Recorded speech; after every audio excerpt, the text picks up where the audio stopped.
Hello दोस्तों, मेरा नाम सिंधे है और मैं उत्तराखंड के एक छोटे से शहर का रहने वाला हूँ। मैं यहाँ पर पुलिस इंस्पेक्टर हूँ। भले ही मैं यहाँ पर एक छोटे से शहर में पला बड़ा हूँ, लेकिन मेरे इरादे बहुत मजबूत हैं। मेरे पास चाहे जितने भी मुश्किल भरे केस क्यों ना आ जाए, मैं उसे सॉल्व करके ही रहता हूँ। चाहे उस केस को सुलझाने में मुझे कितना भी लंबा वक्त क्यों ना लग जाए, क्योंकि दोषी को सजा दिलवाना ही तो हमारा काम है। और मैं ये काम हमेशा बहुत ही ईमानदारी से करता हूँ। लेकिन शायद मुझे पता नहीं था कि मुझे कभी अपने ही सबसे जिगरी दोस्त इंस्पेक्टर मनोज की मौत के केस को सोल्व करना पड़ जाएगा। इंस्पेक्टर मनोज, जो कि मेरा बहुत अच्छा दोस्त था, हम एक ही शहर के रहने वाले थे और हमने एक ही साथ पढ़ाई भी की थी। उसने बहुत मुश्किलों से पढ़ाई की थी, क्योंकि उसके पिताजी ऑटो चलाया करते थे और उससे ही जो भी कमाई होती थी उसी से वो घर भी चलाते और मनोज को पढ़ने के लिए पैसे भी देते थे। बहुत ही जद्दोजहद करने के बाद उसकी अभी अभी 2 महीने पहले इंस्पेक्टर में नौकरी लगी थी, जिसका पोस्टिंग यहीं के पास के गांव में हुआ था। उसे वहां पर काम करते हुए अभी 2 महीने ही हुए थे कि उसकी मौत हो गई, और उसकी मौत भी बहुत ही रहस्यमयी तरीके से हुई थी। वहाँ उसके हाथों में एक बहुत ही महंगे अंगूठी को पाया गया था, जो कि लगभग 7 से 8 लाख के करीब थी। और जिस हाथ की उंगली में वो अंगूठी को पहनाया गया था, वो हाथ पूरा काला फिर चुका था। वहाँ पर इससे पहले भी 7 पुलिस वालों की जान गई थी और उनकी जान भी ठीक इसी प्रकार से गई थी। और मेरा दोस्त वहाँ पर 8वां था, जिनकी मौत बहुत ही रहस्यमयी तरीके से हुई थी। इस केस को सुलझाने की बहुत कोशिश पहले ही पुलिस वालों ने की थी, पर वो कोई जानकारी जुटा नहीं पा रहे थे। लेकिन मैं अब वहाँ उस गांव में अपना ट्रांसफ़र करवा लिया था और अगले ही दिन मुझे वहाँ पर जाना है। मैं जानना चाहता हूँ कि आखिर वहाँ पर ऐसा क्या कारण है जिस वजह से वहाँ पर पुलिस वालों की मौत हो रही है, और उस केस को अब तक कोई पुलिस वाला सुलझा क्यों नहीं पा रहा। और मुझे वहाँ अपने दोस्त की मौत का भी तो बदला लेना है, इसलिए मैं पहुँच गया था अगले ही दिन उत्तराखंड के उस छोटे से गाँव में। वहाँ पहुंचकर सबसे पहले मैंने गांव वालों से पूछताछ करना स्टार्ट कर दी। गांव वालों से पूछताछ करने के बाद पता चला कि वहाँ उस जंगल में एक औरत की प्रेत आत्मा रहती है, जो कि लोगों को एक बेहद ही सुंदर लड़की के रूप में दिखाई देती है। उसके बाद वो उस इंसान को अपने प्यार के जाल में फंसाती है और उसे फिर वो शापित अंगूठी पहनाकर उसे मार डालती है और फिर बाद में उसका खून पी जाती है। ऐसा गाँव वालों का कहना था, लेकिन मैं इन सब चीज़ों को नहीं मानता, इसलिए उन गांव वालों की बातों पर मुझे यकीन नहीं हो रहा था। यकीनन इसके पीछे कोई ना कोई तो होगा ही। और वैसे भी मरने वाले 8 पुलिस वाले थे। 1-2 पुलिस वाले चलो उस लड़के के प्यार में पड़ भी गए, लेकिन 8 के 8 पुलिस वाले उस लड़की के प्यार के चक्कर में कैसे पड़ सकते हैं। और वैसे भी मैं अपने दोस्त उस मनोज को अच्छे से जानता था, वैसे किसी लड़की के चक्कर में नहीं पड़ने वाला था। और उसकी मौत जैसे भी थी, उसका पता तो मैं लगा कर ही रहूँगा। मैं यही वहाँ पर सोच रहा था। वहाँ पे पूछताछ करने में ही आज मेरे दिन भर निकल गए थे और शाम के वक्त मैं पहुँचा था वहाँ उस गांव के पुलिस थाने में। वहाँ पहुँचते ही वहाँ पे जो पहले से पुलिस वाले काम कर रहे थे, उन्होंने मेरा स्वागत किया। उसके बाद मैं उनसे पूछने लगा, क्या यार आप लोग बता सकते हो कि यहाँ पर मेरे दोस्त मनोज की मौत कैसे हुई थी। तो उनका भी कहना था कि वहाँ उस जंगल में एक औरत की प्रेत आत्मा रहती है, एक चुड़ैल रहती है जो लोगों को प्यार के जाल में फंसाकर फिर उसे मार डालती है। और मनोज सर की भी मौत इसी प्रकार हुई थी। उसके बाद मैं वहाँ उनसे पूछना शुरू किया था, यहाँ पे अब तक जितने भी लोग मरे हैं उनमें से सिर्फ पुलिस वाले ही हैं या फिर गांव के भी लोग हैं जो इस तरह के केस में मारे गए हैं। तो उनका कहना था कि यहाँ पे तो सिर्फ इस तरह से पुलिस वाले ही मारे गए हैं, बाकी गाँव वाले किसी और ही प्रकार से मारे गए हैं। मैं समझ गया था। मैं उनसे कहने लगा था कि चलना, कल कोई एक आदमी मेरे साथ चलना। उस जंगल में हम लोग जाएंगे और वहाँ पे पता करेंगे कि आखिर वहाँ पर ऐसा क्या है जो कि पुलिस वालों की जान ले रही है। रात बीती और सुबह हो गई। सुबह के लगभग 9 बजे के करीब मैंने थोड़ा बहुत नाश्ता किया था और उसी गांव के खबरदार को लेकर मैं उस जंगल में पहुँच गया था। जंगल में मैं लगभग 11 बजे के करीब पहुँचा था और वहाँ पर ऐसे कोई क्लू को ढूंढना चाहता था जो कि पुलिस वालों की मौत से जुड़ी हो। मैं वहाँ पर 2 बजे तक ढूंढता रहा था, लेकिन 2 बजे तक मुझे ऐसा कुछ मिला ही नहीं। लेकिन 2 बजे के बाद वहाँ पे जैसे अंधेरा सा छाना शुरू हो गया था। वहाँ पे दिन के वक्त धुंध छा रही थी। वहाँ पे जंगल इतना घना था कि सूर्य का प्रकाश जैसे मध्यम मध्यम सा उस जंगल में पड़ रही थी, जिस वजह से वहाँ पे अंधेरा तो पहले से ही था, लेकिन उस धुंध के वजह से अब और भी अंधेरा जैसे छाना शुरू हो गई थी। फिर मैंने वहाँ अपने साथ आए उस पुलिस वाले से पूछा कि यार जरा घड़ी में टाइम देखो तो अभी टाइम क्या हुआ है। तो उस पुलिस वाले ने भी अपने कलाई घड़ी में टाइम देकर मुझे बताया कि सर अभी तो 2:30 ही बजे हैं। मैं भी हैरान था। मैं भी उससे कहने लगा कि यार 2:30 बजे के करीब ही इस जंगल में से शाम का वक्त क्यों लग रहा है। तो वो भी कह रहा था सर अभी बरसात का मौसम है और हो सकता है कि आसमान में काले बादल छाए होंगे, क्योंकि वहाँ पे इतने घने पेड़ थे, इतने ऊंचे ऊंचे पेड़ थे कि आसमान भी साफ साफ दिखाई नहीं पड़ रहा था। उसके बाद वो हवलदार वहाँ पे कह रहा था कि सर ये जंगल ही ऐसा है, यहाँ पे दिन के वक्त ही जैसे धुंध सा छाना शुरू हो जाता है और इसी का फायदा वो किलर लोग उठाते होंगे। वो इसी का फायदा उठाकर यहाँ पर लोगों का कत्ल करते होंगे। वो हवलदार इतना कह ही रहा था कि तभी मैंने सुना कि वहाँ जंगल के अंदर से किसी के घुंघरुओं की आवाज़ आ रही थी। मैं भागकर उस तरफ गया। वो हवलदार भी मेरे पीछे पीछे आया था और फिर जब मैं उस आवाज़ का पीछा करते हुए उस जंगल के थोड़ा ही अंदर गया था तो मैंने देखा कि वहाँ से एक बूढ़ा आदमी भागता हुआ इसी तरफ आ रहा था। मैंने उसे पकड़ लिया। फिर मैंने देखा कि वहाँ उस लाठी में वो घुंघरुओं को लपेटे हुआ था। मैं उससे पूछने लगा कि तुम यहाँ इस घुंघरुओं को इस लाठी में क्यों लपेटे हुए हो? तुम ही लोगों को यहाँ पर गुमराह करते हो और लोगों को जंगल के अंदर ले जाकर उसे मार डालते हो। तो बूढ़ा आदमी कह रहा था छोड़ दो साहब, छोड़ दो, मैंने कुछ भी नहीं किया है। मैं तो बस एक मामूली सा बकरियां चराने वाला हूँ, जो कि मैं इस जंगल में बकरियां चराने के लिए आता हूँ। तो मैं भी उससे कहने लगा था अच्छा, तो तुम बकरियां चराने के लिए इस जंगल में आते हो, तो तुम इस लाठी में इन घुंघरुओं को इसे बांध कर क्यों रखे हो? यकीनन तुम ही लोगों को गुमराह करते होगे। तो बूढ़ा आदमी कह रहा था नहीं साहब, जब मैं इस लाठी में इन घुंघरुओं को बांध कर रखता हूँ और फिर जब मैं इसे कंधे पर लेकर चलता हूँ तो मुझे बकरियों को आवाज़ लगाने की ज़रूरत नहीं पड़ती। वो अपने आप ही मेरे साथ आगे आगे चलती जाती है। फिर मैंने भी देखा था वहाँ पे पीछे से ढेर सारी बकरियों की एक झुंड थी जो कि आ रही थी। मैंने भी उस बूढ़े आदमी से कहा था यही है तुम्हारी बकरियाँ? वो बूढ़ा आदमी भी कह रहा था हाँ साहब। तो फिर मैंने उससे पूछा था कि अगर ऐसी बात है तो तुम जंगल के अंदर से भागते हुए क्यों आ रहे थे? तुम आराम से भी तो आ सकते थे। तो वो बूढ़ा आदमी कह रहा था आप नहीं जानते साहब, यहाँ पे शाम के वक्त एक चुड़ैल आती है, एक औरत की प्रेत आत्मा आती है जो कि यहाँ जंगल में जो भी लोग शाम के वक्त रहते हैं उसे जान से मार डालती है। मैं तो कहता हूँ साहब आप भी यहाँ से चलो, यहाँ पे शाम के वक्त रहना अच्छी बात नहीं है। तो मैं भी वहाँ उस बूढ़े आदमी से कह रहा था कि मैं तो यहाँ उसी चुड़ैल से मिलने के लिए आया हूँ, जो भी यहाँ पे औरत की प्रेत आत्मा रहती है उसी से मिलने के लिए आया हूँ। कि आप उसे जानते हैं? अगर जानते हैं तो आप मुझे उससे मिलवा दीजिए। वो बूढ़ा आदमी भी हंसते हंसते कह रहा था साहब आप नहीं जानते उस औरत को, उस औरत की प्रेत आत्मा को। जब आपको वो मिलेगी ना तब आप ऐसी बातें नहीं करोगे। फिर मैं उनसे कहने लगा क्या काका आप ऐसी बहकी बहकी बातें कर रहे हो? अच्छा आप इस फोटो को देखो, क्या आप इस फोटो में दिख रहे इस अंगूठी के बारे में कुछ जानते हो? मैं उन काका से उसी अंगूठी के बारे में पूछ रहा था जो कि अब तक उन पुलिस वालों के हाथों पर पाई गई थी। फिर वो काका वहाँ पे कह रहे थे नहीं साहब, ये तो एक सापित अंगूठी है, लेकिन फिर भी अगर आप इस अंगूठी के बारे में कुछ जानना चाहते हैं तो आप इस गांव के सुनार के पास जा सकते हैं। हो सकता है कि उसके पास कोई जानकारी उपलब्ध हो। मैं भी वहाँ पे सोचने लगा था कि ये काका तो बिल्कुल सही कह रहे हैं। यकीनन ही इस गांव के सुनार के पास इस अंगूठी के बारे में कोई ना कोई तो जानकारी उपलब्ध जरूर होगी। मैं वहाँ उस हवलदार को लेकर वहाँ उस गांव के सुनार के पास चला गया।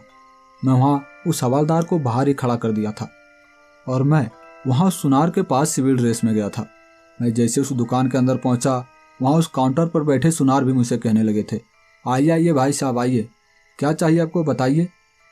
फिर मैं उससे कहा कि मुझे एक अंगूठी बनवाना है, क्या आप यहाँ पे मेरे मनपसंद की अंगूठी बना सकते हैं? वो सुनार कहने लगा था हाँ, यहाँ पे हर तरह की अंगूठी बनाई जाती है, आपको कैसा चाहिए आप ऑर्डर कर सकते हैं। मैं उस फोटो को उसे दिखाते हुए कहने लगा था कि यहाँ इस फोटो में देखिए, मुझे सेम टू सेम इसी प्रकार की अंगूठी चाहिए। तो वो वहाँ पे सुनार उसे देखकर कह रहा था माफ़ी चाहता हूँ भाई साहब, ये अंगूठी, ये तो बहुत ही प्राचीन अंगूठी है और इस पर ये लगाए गए पत्थर ये भी काफ़ी महंगे हैं। अभी के समय में ये अंगूठी आपको कहीं नहीं मिलेगी। फिर मैं भी कह रहा था कि अगर हो सकता है तो आप देखिए, बना सकते हैं तो बना दीजिए, लेकिन वो ना बोल रहा था। फिर मैं जैसे उस दुकान से बाहर आने लगा था तो उस सुनार ने मुझे फिर से बुलाया और वो मुझसे पूछने लगा कि आप ये अंगूठी क्यों चाहते हैं। मैं भी उससे कह रहा था, देखिए मेरी शादी होने वाली है और मैं अपने मंगेतर को ये अंगूठी गिफ्ट में देना चाहता हूँ। तो वो वहाँ सुनार कह रहा था कि मैं ऐसी अंगूठी आपको दिलवा सकता हूँ, बल्कि इस फोटो में दिख रहे इस अंगूठी को जिसने भी बनाया है मैं उसके ओनर से ही मिलवा सकता हूँ। इस गांव में सिर्फ एक ही आदमी ऐसा है जो इस अंगूठी को बनाता है। उसका घर इस जंगल के घने वाले इलाके में पड़ता है। वो उस घने वाले इलाके में ही रहता है और वो लोगों से रात के वक्त ही मिलता है। अगर ये अंगूठी आपको चाहिए तो आपको पैसे भी बहुत ज़्यादा लगेंगे। इस अंगूठी के बदले आपको कम से कम 7 से 8 लाख रुपए लगेंगे। क्या आप बनवाना चाहते हैं? तो मैं भी उसे कह दिया था, हाँ, पैसे की टेंशन मत लीजिए, जितने भी पैसे लगेंगे मैं आपको दूंगा, लेकिन ये अंगूठी मुझे चाहिए। और अगर आप इस अंगूठी बनाने वाले ओनर से मिलवा सकते हैं, उस आदमी से मिलवा सकते हैं, तो मुझे मिलवाइए, मैं उसके बदले भी आपको कमीशन दूंगा। वो आदमी भी मान गया था, वो सुनार भी मान गया था और वो कहने लगा था, तो ठीक है, मुझे 1 लाख रुपए दीजिए और मैं मिलवा दूंगा इस फोटो में दिख रहे उस अंगूठी बनाने वाले से।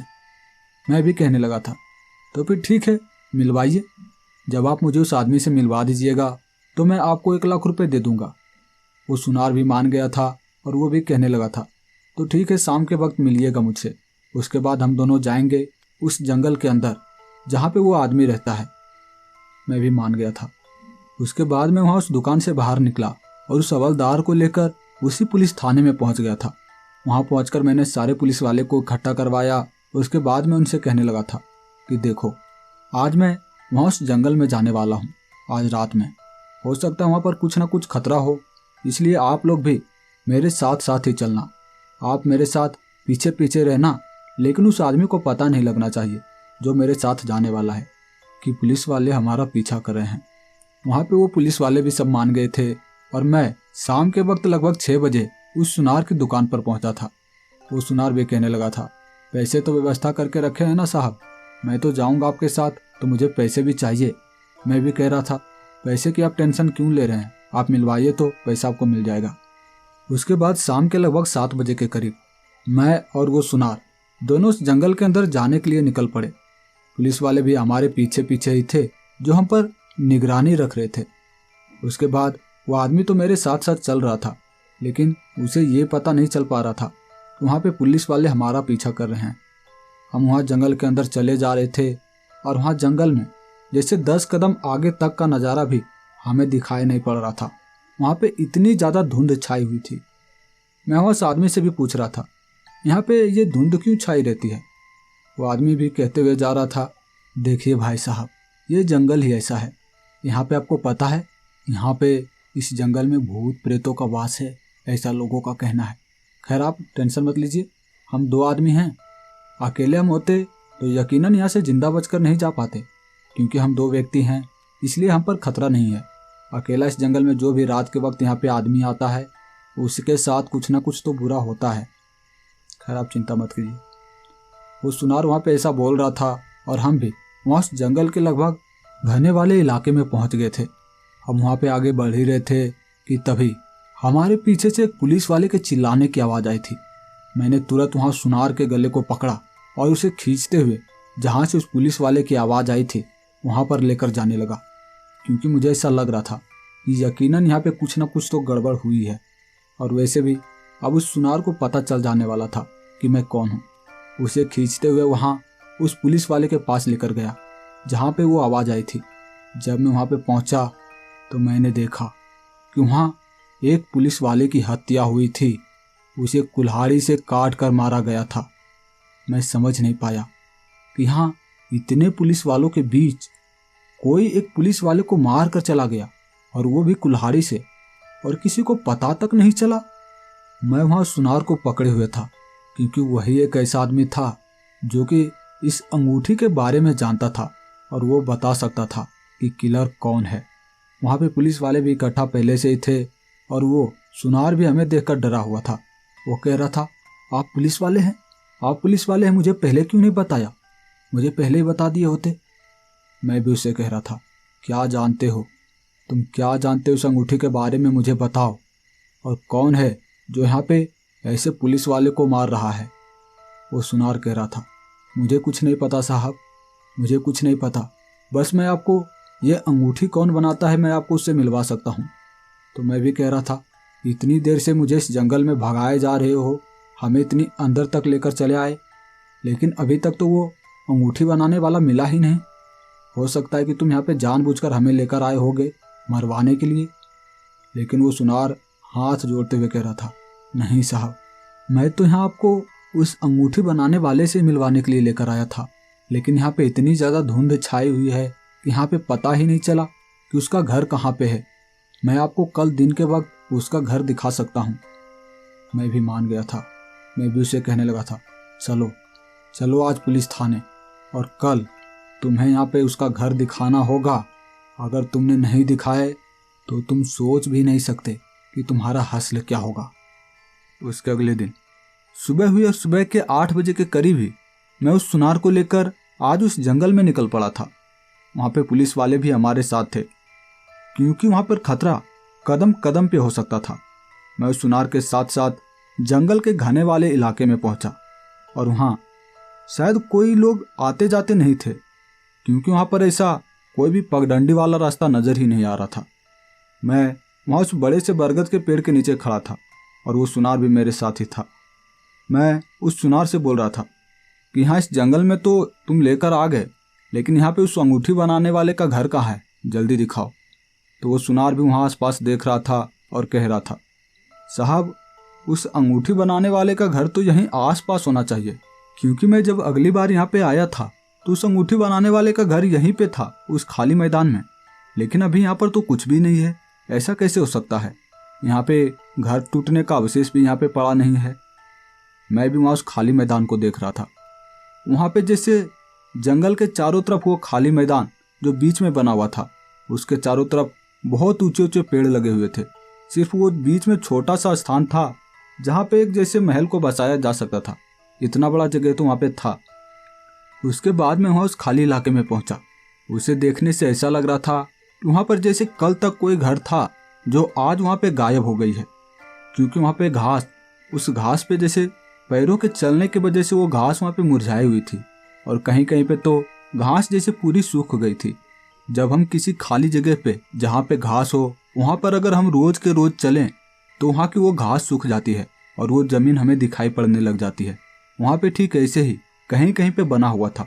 वहाँ पे कहीं कहीं तो पगडंडियों जैसा भी बना हुआ था, और उसे देखकर मुझे साफ साफ पता चल रहा था कि यहाँ पे कोई ना कोई तो लोग आता है जो यहाँ इस घास पर रहता है, चलता है, और इसी के वजह से ये निशान यहाँ पर बने हुए हैं।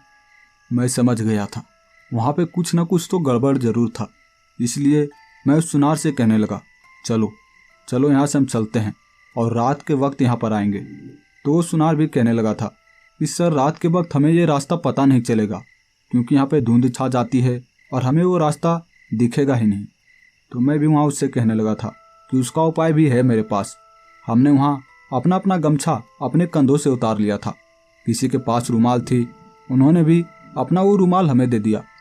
उसके बाद हम वहाँ रास्ते में पेड़ों में अपने गमछे को फाड़ फाड़ कर पेड़ों की टहनियों में उसे बांध देते। जिस तरफ से वो रास्ता जा रहा था, हम वहाँ एक गमछे को फाड़ कर उसके 3 टुकड़े करते और उसे 3 पेड़ में बांधते। इसी तरह से हमने उस रास्ते में वो निशान बना दी थी। उस गमछे से वो पेड़ में बांधकर वो निशान बना दी थी जो हमें रात में पता चलता, रात में जो हमें रास्ता दर्शाता। और हमने इसी प्रकार से उस रास्ते में वो चिन्ह लगा दी थी, जो हम रात में आते तो हमें साफ साफ दिखाई पड़ जाता कि ये रास्ता किधर से जा रहा है।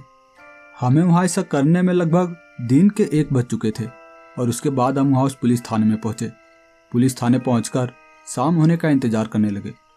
कुछ ही देर बाद वहाँ शाम हो गई और फिर से हम अपने सिपाहियों के साथ उस सुनार को लेकर वहीं उस जंगल के अंदर जाना शुरू हो गए।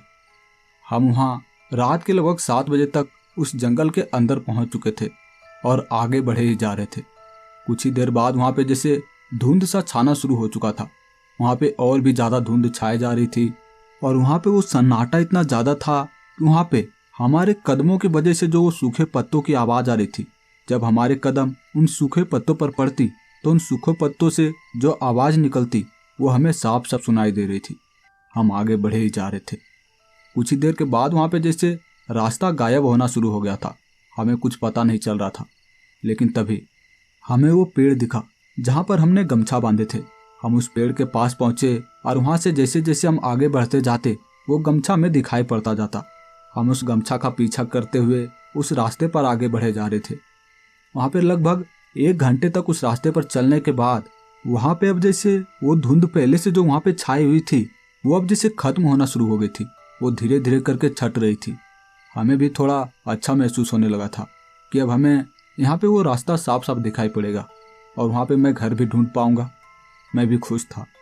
लेकिन कुछ ही देर के बाद वहाँ पर वो धुंध पूरी तरह से छट गई और उसके बाद जो जंगल का नज़ारा था वो देखने लायक था।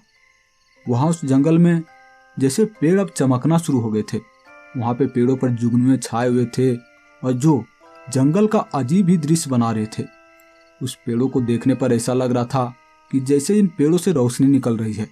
ये बिल्कुल चमक रहे थे और उसे देखकर मैं सोचने लगा था कि क्या ये वही जंगल है जो यहाँ पर दिन में से धुंध से छाई हुई रहती है और रात के वक्त जैसे ये सब पेड़ चमकने लगते हैं।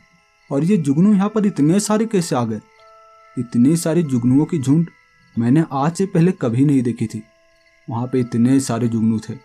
वहाँ पे अब जैसे वो घास भी चमकना शुरू हो गई थी।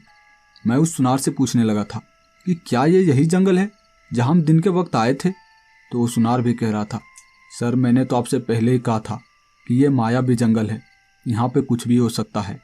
उसकी ये बात सुनकर मुझे उन सिपाहियों का ध्यान पड़ा। मैं पीछे पलट कर देखा तो वो सिपाही अब जैसे मुझसे काफ़ी पीछे रह चुके थे। मैं थोड़ा सा घबरा गया था। मैं वहाँ पर सोचने लगा था कि यहाँ पर कल वाला जैसा हादसा ना हो जाए, किसी सिपाही की जान ना चली जाए। मैं अपना फ़ोन निकालकर उसे कॉल करना चाहता था। मैं उससे कहना चाहता था कि तुम लोग साथ में ही रहना, अलग अलग मत हो जाना। लेकिन वहाँ मेरे फ़ोन में बिल्कुल भी सिग्नल आ नहीं रही थी।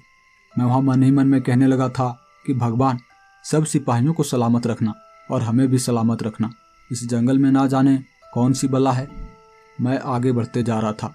वहाँ वो सारे पेड़ चमक रहे थे, लेकिन उन पेड़ों पर जो हमने दिन के वक्त वो गमछा बांधा था वो गमछा अब भी वहाँ पर बंधा ही था।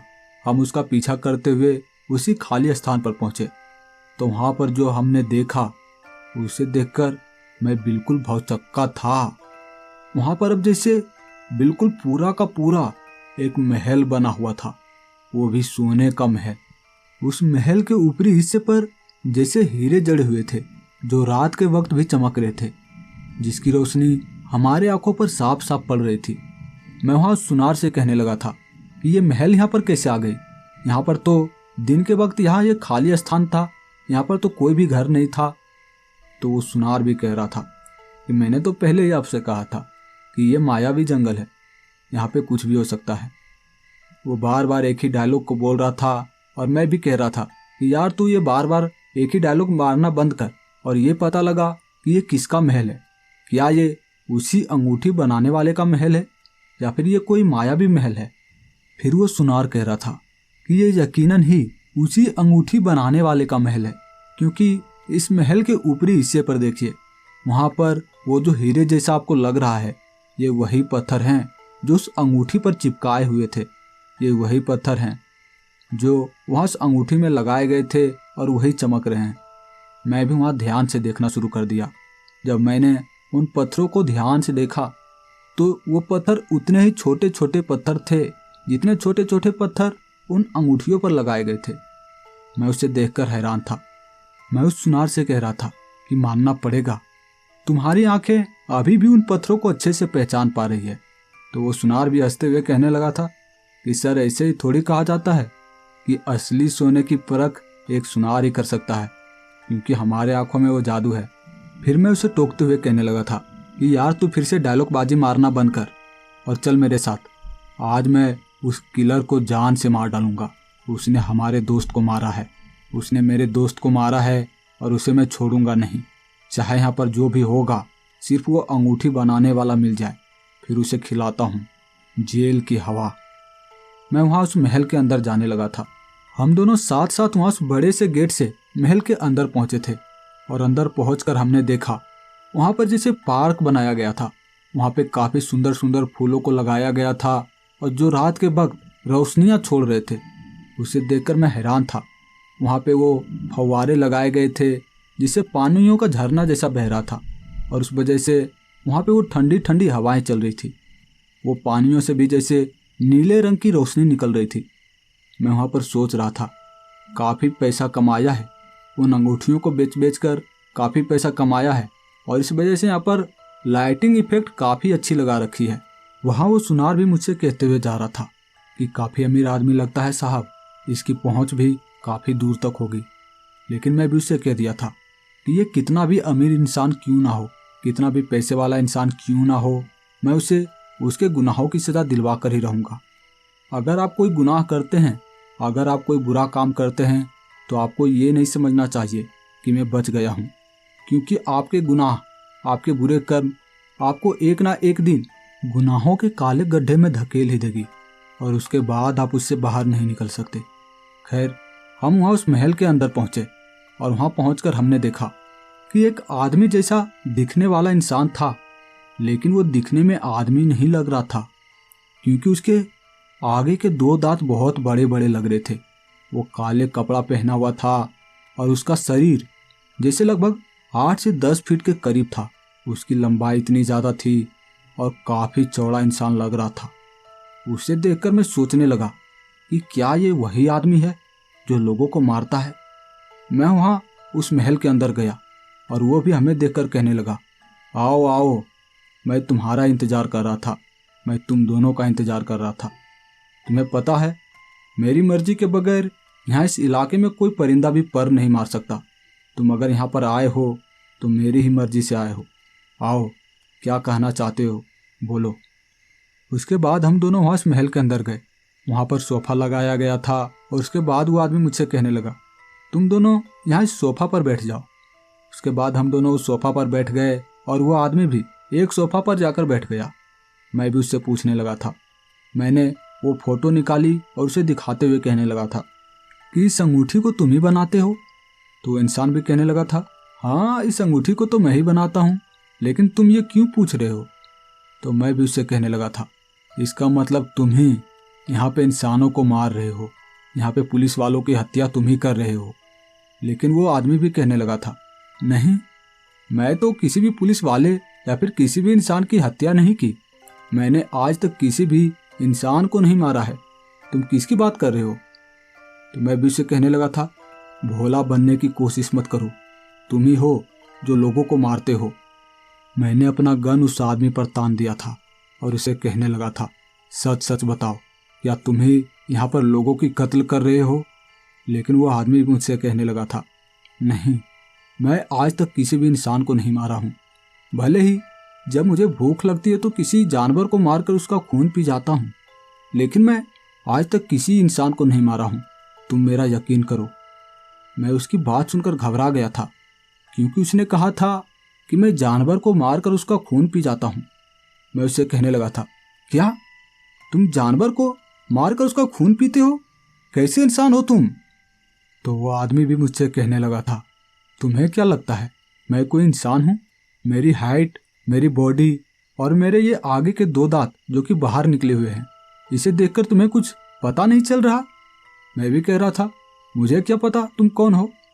तो वो कहने लगा था, मैं एक पिशाच हूँ और ये पिशाचों की दुनिया है जो इस जंगल के बीच बना हुआ है। यहाँ पर दिन के वक्त ये हमारा घर, ये हमारा महल नज़र नहीं आता, सिर्फ रात के वक्त ही यहाँ पर नज़र आता है। और हाँ, मैं ये अंगूठी को बनाता तो हूँ, ये यहाँ पर इन अंगूठियों का पेड़ लगा हुआ है, मैं तुम्हें दिखा भी सकता हूँ, लेकिन मैं सच बोल रहा हूँ, मैंने आज तक किसी भी इंसान को नहीं मारा है। तो मैं भी उसे कहने लगा था, क्या तुम पिशाच हो। मैं वहाँ थोड़ा थोड़ा डर भी रहा था, लेकिन उसे बोल रहा था कि मैंने तो सुना है कि पिशाच इंसानों को मारकर उसका खून पी जाते हैं। तो वो पिशाच कह रहा था कि मैं पिशाच तो हूँ, लेकिन अच्छा पिशाच हूँ। पिशाच भी 2 तरह के होते हैं, अच्छा पिशाच और बुरा पिशाच। मैं अच्छा पिशाचों में हूँ, जो कि लोगों का खून नहीं पीते। हमें लोगों का खून पीना पसंद ही नहीं। सिर्फ जानवरों को मारकर कभी कभी उसका खून पी लिया करता हूँ, क्योंकि हमें भूख भी तो मिटाना पड़ता है। लेकिन मैं तुम्हारे सवालों का जवाब दे सकता हूँ कि कौन वहाँ उस जंगल में इंसानों को मार रहा होगा, किसने तुम्हारे उन पुलिस वालों को मारा था। मैं बता सकता हूँ। इतना बोलते बोलते अब हम वहाँ उस गार्डन में पहुँच गए थे और मैंने भी वहाँ पर देखा था कि वहाँ सच में उन अंगूठियों का पेड़ लगा हुआ था। फिर मैं उससे कहने लगा था कि अगर तुम बता सकते हो कि हमारे पुलिस वाले को किसने मारा है तो बताओ। तो वो भी कहने लगा था कि मैंने तो तुमसे पहले भी कहा था कि पिशाच दो तरह के होते हैं, एक अच्छा पिशाच और एक बुरा पिशाच। मैं तो अच्छा हूँ, लेकिन वहाँ उस जंगलों में एक पिशाचनी रहती है, औरत पिशाच, जिसे हम पिशाचनी कहते हैं।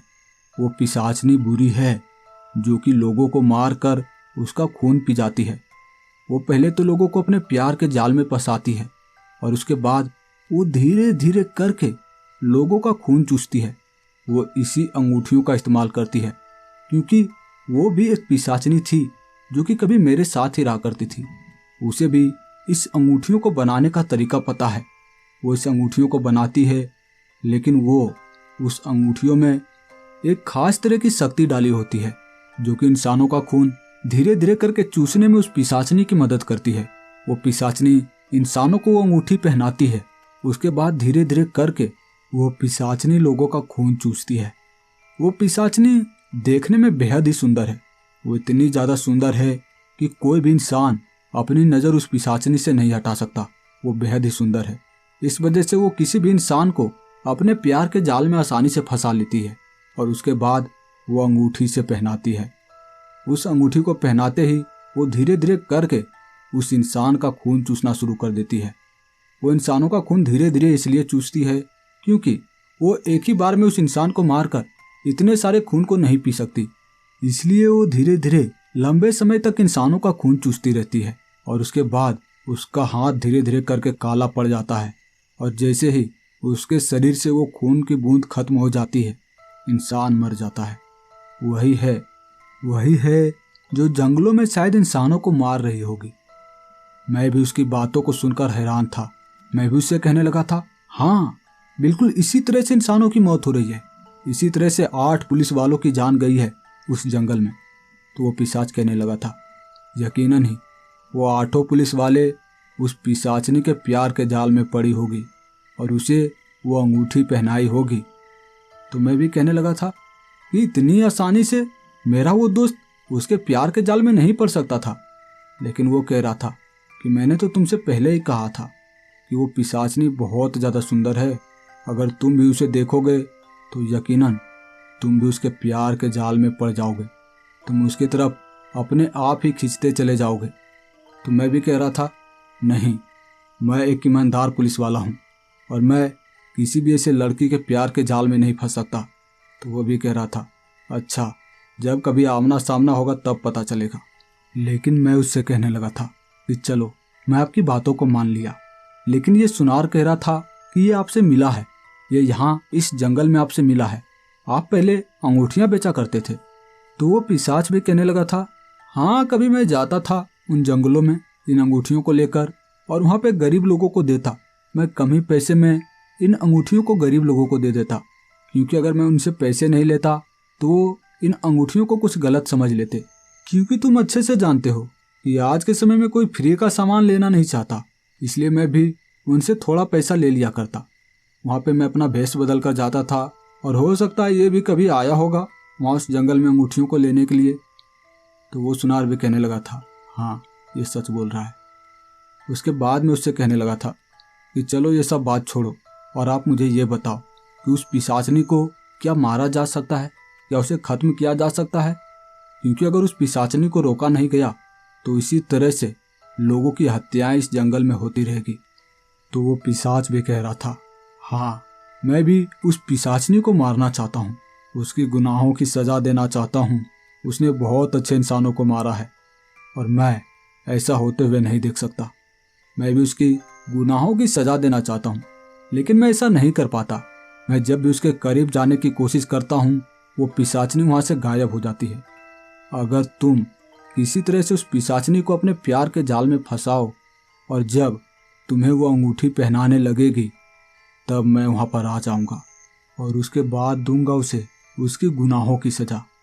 तुम्हें पता है, मैंने तुमसे पहले भी कहा था कि वो पिशाचनी कभी मेरे साथ ही रहा करती थी, लेकिन उसके कर्म, उसके चाल ढाल हम पिशाचों से बिल्कुल अलग थी।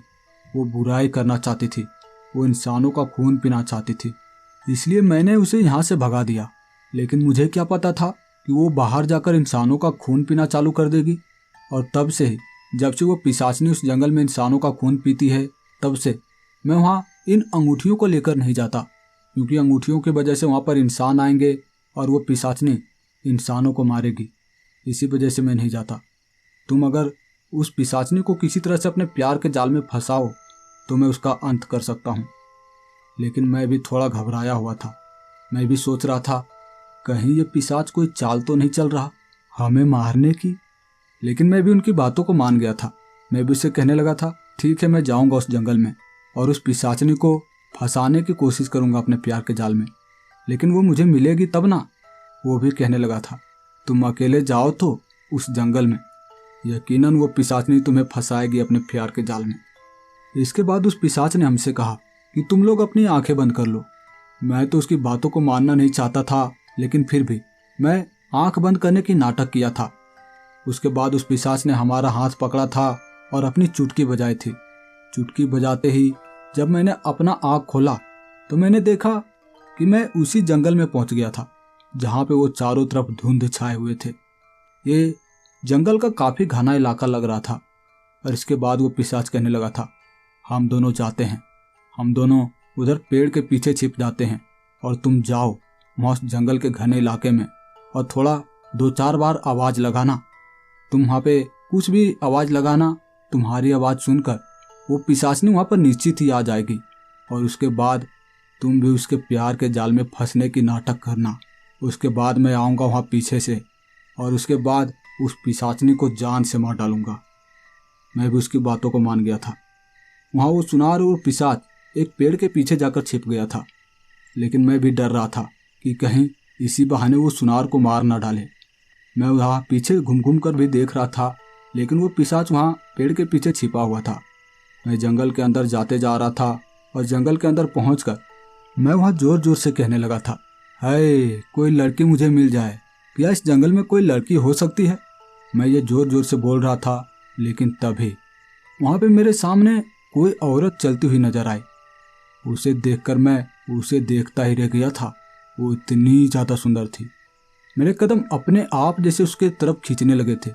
लेकिन तभी मैं उसके नज़रों से अपना नज़र हटाया और मैं समझ गया था यही है पिशाचनी जिसके बारे में वो पिशाच कह रहा था।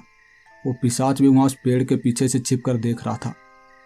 उसके बाद जब मैंने वहाँ उस पिशाचनी से अपनी नज़र हटा ली थी जो कि एक औरत के रूप में थी, तो वहाँ वो औरत खुद चलकर मेरे पास आई थी और वो कहने लगी थी, क्या चाहिए बाबू, आपको क्या चाहिए? जो भी चाहिए बाबू साहब आप मुझे बता सकते हैं। आप यहाँ पर किसी लड़की को ढूंढ रहे थे, मैं हूँ ना, जो भी कहना आप मुझसे कह सकते हैं। तो मैं भी उससे कहने लगा था, मैं यहाँ पर लड़की को ढूंढ तो रहा था और तुम आ गई। मैं यहाँ पर ऐसी लड़की को ढूंढ रहा था जो कि मेरी जीवन संगी बन पाए, मैं उसे अपना जीवन भर के लिए जीवन संगी बना पाऊँ। तो वो औरत भी कहने लगी थी, मैं हूँ ना, मैं आपकी जीवन संगी बनने के लिए तैयार हूँ। कि आप मुझे बनाएंगे अपना जीवन संगी? क्या मैं सुंदर नहीं दिखती हूँ? तो मैं भी उससे कहने लगा था, हाँ आप तो बहुत ज़्यादा सुंदर हैं। लेकिन मैं जानता था कि ये पिशाचनी है। मैं भी उस पिशाच के द्वारा जो भी उसने मुझे कहा था वैसा ही मैं कर रहा था। उसके बाद वहाँ उस औरत ने वो अंगूठी निकाली थी और वो मुझसे कहने लगी थी, तो फिर चलिए अभी शुरुआत कर देते हैं आपके जीवन संगी बनने के लिए। आप ये अंगूठी पहन लीजिए, इस अंगूठी को पहन लीजिए जो कि हमेशा के लिए यादगार रहेगा कि मैंने आपको ये अंगूठी पहनाई है। लेकिन मैं उस अंगूठी को नहीं पहन सकता था। मैं उस अंगूठी के बारे में अच्छे से जानता था कि कैसे इस अंगूठी को पहना कर वो औरत मुझे अपने बस में कर लेगी और धीरे धीरे करके खून चूसना शुरू कर देगी। मैं उसे मना किए जा रहा था, लेकिन वो औरत जैसे मेरे चाल को समझना शुरू हो गई थी। वो मुझसे कह रही थी, अब गुस्से से कहने लगी थी कि पहनो, तुम ये अंगूठी को पहनो, लेकिन मैं उसे बार बार मना किए जा रहा था। वो औरत अब जैसे ज़बरदस्ती करने लगी थी। मैं वो अंगूठी को नहीं पहनना चाहता था कि तभी वो पिशाचनी के रूप में आ गई थी और मुझ पर अब अपना दांत गड़ाना चाहती थी, मेरे कंधों पर। लेकिन मैं उससे दूर भागने लगा था। वो औरत भी मेरा पीछा कर रही थी, लेकिन मैं मन में यही सोचता हुआ भाग रहा था। उसी पेड़ की तरफ भाग रहा था जहाँ पर वो पिशाच छिपा हुआ था। मैं मन में सोचते हुए भाग रहा था कि आज मैं अपने दोस्त की मौत का बदला लूँगा तुमसे।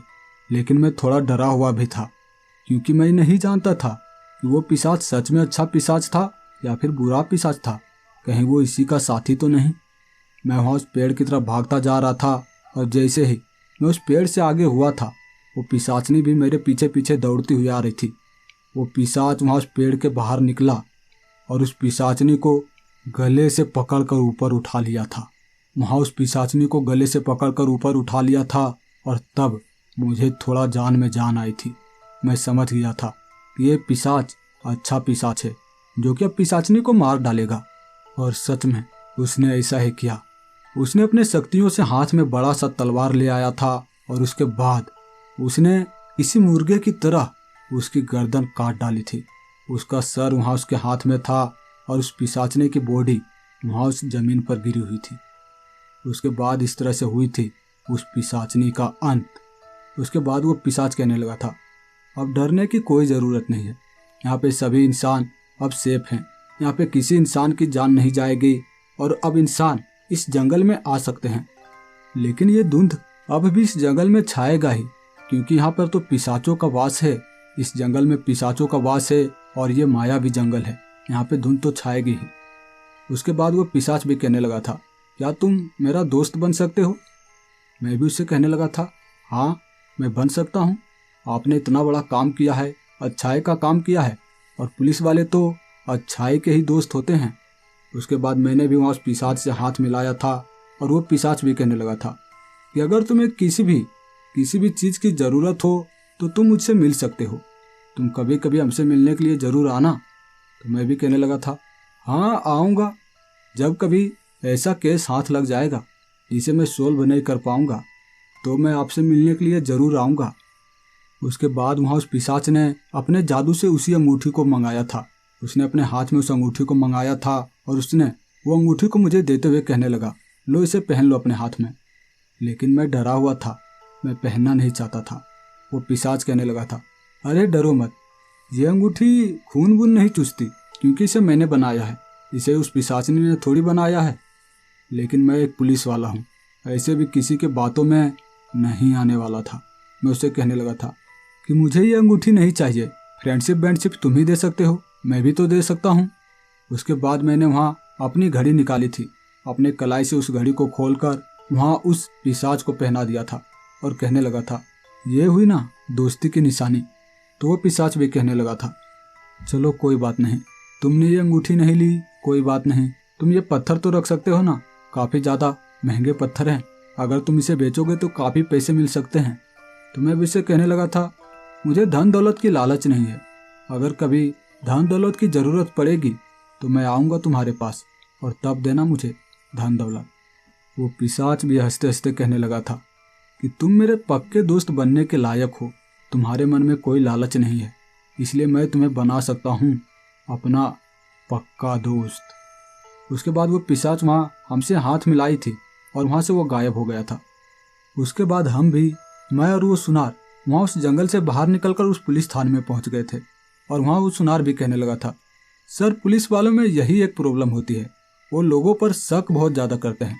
तो मैं भी उससे कहने लगा था, अगर हम शक नहीं करेंगे तो हम मुजरिमों को भी नहीं पकड़ पाएंगे। तो वो भी हंसते हंसते कहने लगा था, अच्छा है सर, लेकिन इतना ज़्यादा भी शक नहीं करना चाहिए। तो मैं भी उससे कह रहा था, चलो कोई बात नहीं, हमारा काम तो हो गया ना। तो वो सुनार भी अब वहाँ से जा चुका था और वो अपने दुकान पर अपना काम करने लगा था। उसके बाद वो सुनार भी हमारा अच्छा दोस्त बन चुका था और वो भी कभी कभी हमसे मिलने के लिए आता है और मैं भी उससे मिलने के लिए कभी कभी जाता हूँ। अब मैं यहाँ पर लगभग 5 सालों से काम कर रहा हूँ, लेकिन उस दिन के बाद ऐसी घटनाएं उस जंगल में कभी नहीं हुई। लेकिन अभी भी उस जंगल में लोग तो जाने से डरते हैं, लेकिन मैं जानता हूँ कि उस जंगल में जो भी काल था, जो भी वो पिशाचनी थी, वो अब खत्म हो चुकी है। मैं यहाँ पर 5 सालों से काम कर रहा हूँ और अब मुझे कभी कभी लगता है कि मैं जाऊँ वहाँ उस जंगल में उस पिशाच से मिलने के लिए, लेकिन मैं ये सोचकर डर जाता हूँ कि है तो वो एक पिशाच ही, न जाने कब उसकी नीयत खराब हो जाए और कब वो मुझे मारकर मेरा खून पी जाए। यही सोचकर मैं डर जाता हूँ। लेकिन मैं आपसे पूछना चाहता हूँ कि क्या मैं जाऊँ वहाँ उस जंगल में उस पिशाच से मिलने के लिए? कहीं वो मुझे मार तो नहीं डालेगा? कहीं वो मेरा खून तो नहीं पी जाएगा? अगर आप इसका जवाब जानते हैं तो आप अपना जवाब इस वीडियो के कमेंट बॉक्स में दे सकते हैं।